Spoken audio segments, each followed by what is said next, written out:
arte divino de tu mirada me da la esperanza, mi bien amada, de poder colmar mis raros antojos.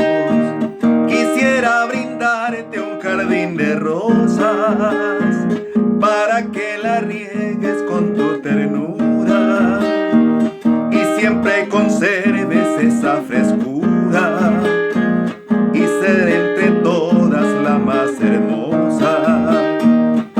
En los paisajes veo mi cielo, verdes y claros como tus ojos, y en tu carita tus labios rojos que son culpables de mis desvelos.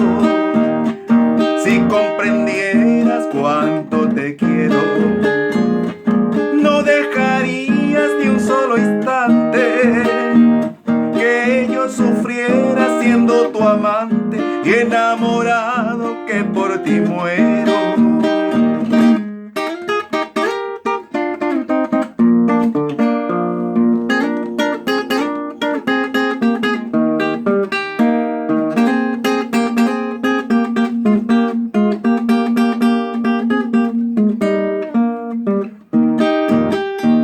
Quisiera brindarte un jardín de rosas para que las riegues con tu ternura y siempre conserves esa frescura y ser entre todas la más hermosa.